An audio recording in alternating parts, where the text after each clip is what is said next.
Vous êtes bien trop nombreux à vous préoccuper excessivement des autres et pas assez de vous-même.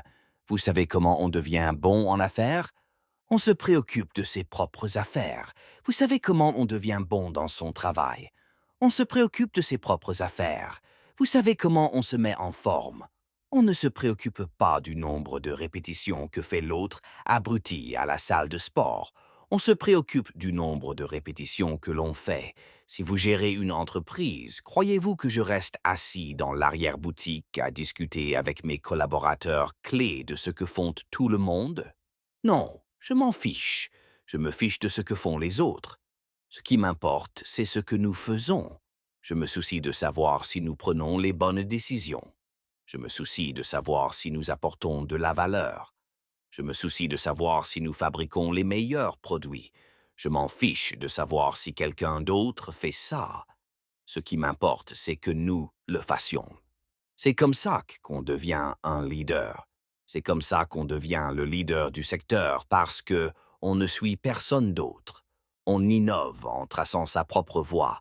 Quand on dépense son énergie à se concentrer sur ce que font les autres au lieu de saisir ses propres opportunités, on se prépare à échouer encore et encore.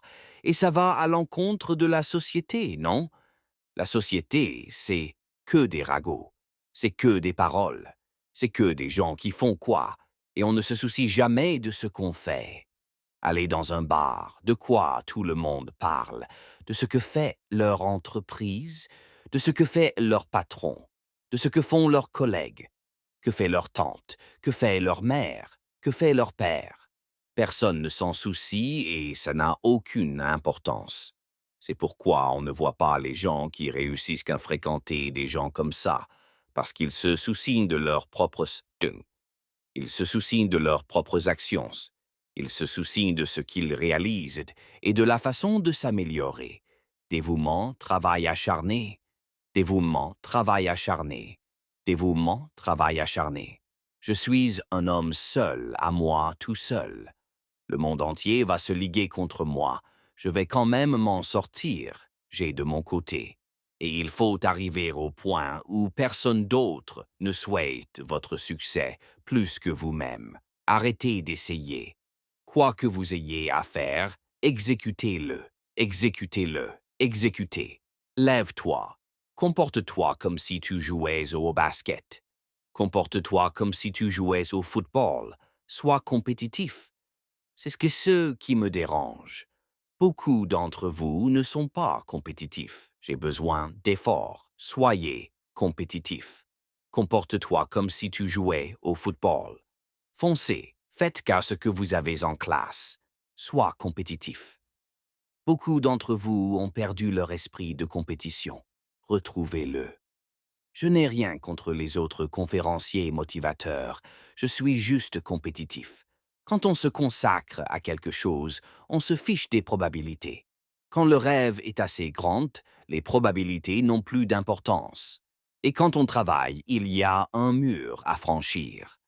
Un ami à moi qui court un marathon dit que lorsqu'il court le marathon de 42 kilomètres, il a dit: oh, disons que, hypothétiquement, le 29e kilomètre est le mur. Il dit, quand tu arriveras là-bas, tu seras en train de courir. Il dit, tout en toi te dit de t'arrêter, d'abandonner. Chaque muscle te fait mal et tu te dis, je n'y arriverai pas. Je n'y arrive pas. Et vous continuez, vous continuez, vous continuez. On a l'impression d'avancer au ralenti.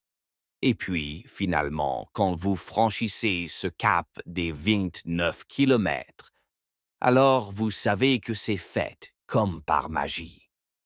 Vous glissez jusqu'au bout et vous savez que c'est là. Vous savez que vous allez atteindre la ligne d'arrivée.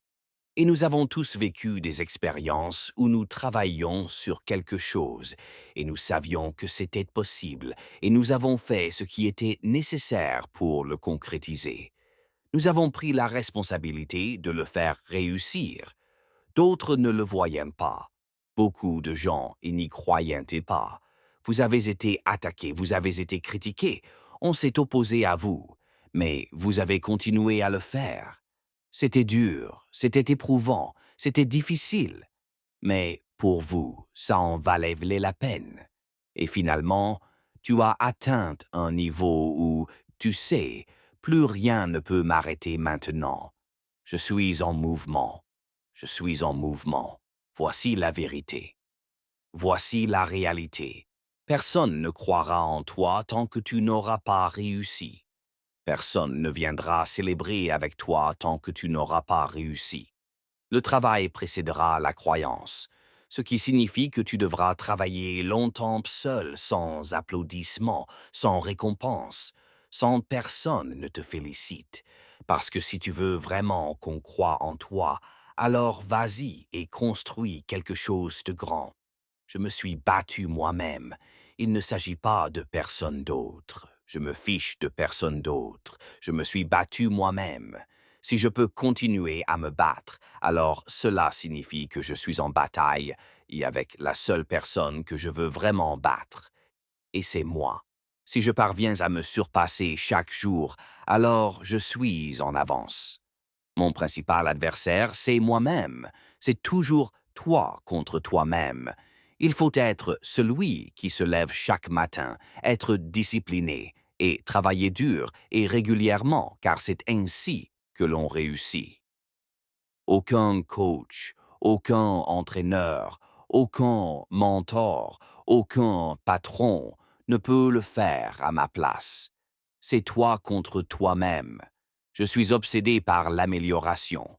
Chaque jour, je progresse.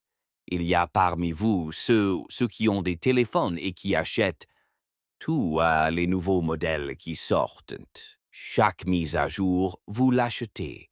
Chaque logiciel, vous l'installez. Vous mettez à jour votre technologie. Mais vous ne vous mettez pas à jour vous-même. Votre système de valeurs vous accordez plus d'importance au sommeil qu'au travail acharné. Vous êtes un consommateur et non un producteur. Si vous voulez passer au niveau supérieur, vos valeurs devront changer. Nous ne reculons pas, nous n'abandonnons pas, nous ne capitulons pas. Et la raison pour laquelle la plupart d'entre vous n'y arrivent pas, c'est parce qu'à chaque fois que les choses ne se passent pas comme vous le souhaitez, vous abandonnez, vous lâchez prise, vous laissez tomber. Et les gens ressentent cette faiblesse. Ils la ressentent. On le sent quand quelqu'un n'est pas engagé, quand il n'est pas à fond, quand il n'est pas dévoué. Il y a un autre niveau que vous atteignez quand vous vous engagez à fond. Vous devez vous nourrir du rêve. Vous devez dormir du rêve. Vous devez rêver du rêve. Vous devez le voir quand personne d'autre ne le voit. Vous devez y croire même quand vous ne pouvez pas le voir. Vous devez être possédé par le rêve. Chaque jour, au réveil, vous devez tout donner. Vous devez avoir 120%. Ne te berce pas d'illusions en pensant que cette année sera meilleure que l'année dernière si tu continues à trouver des excuses. Il n'y a pas d'excuses. Tu dois travailler pour y arriver. Tu dois te donner à fond 120%. Tu peux y arriver. Tu peux y arriver. Tu peux le faire. Mais tu dois accepter le défi. Que fais-tu pour que ton prochain effort soit le meilleur? Puis-tu puiser au plus profond de toi-même pour surmonter tout ce que tu traverses en ce moment? Ou te contentes-tu de ta situation actuelle? Ce n'est pas le moment de se plaindre. C'est le moment de persévérer dans ce rêve. Tu dois travailler 1 heure de plus.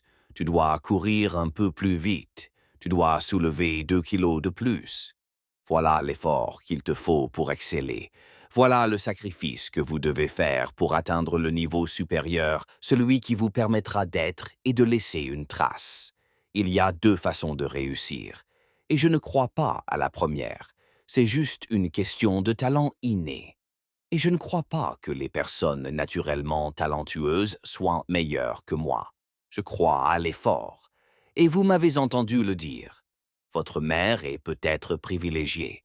Votre père est peut-être privilégié. Votre père est peut-être à la tête d'une entreprise. Vous avez peut-être un père qui peut vous offrir tout ce que votre cœur désire. Mais vous ne travaillerez pas plus que moi. Pourquoi? Parce que je sais que plus le rêve est grand, plus il faudra fournir d'efforts à fournir. Je veux dire que certains d'entre vous, dans cette salle, avaient peut-être des débuts modestes. Vous n'avez peut-être pas beaucoup d'argent. Vous n'aurez peut-être pas beaucoup de ressources. Et je veux que vous compreniez que plus votre rêve est grand, plus tôt vous devrez vous lever, plus longtemps vous devrez veiller. Je parle d'engagement concret.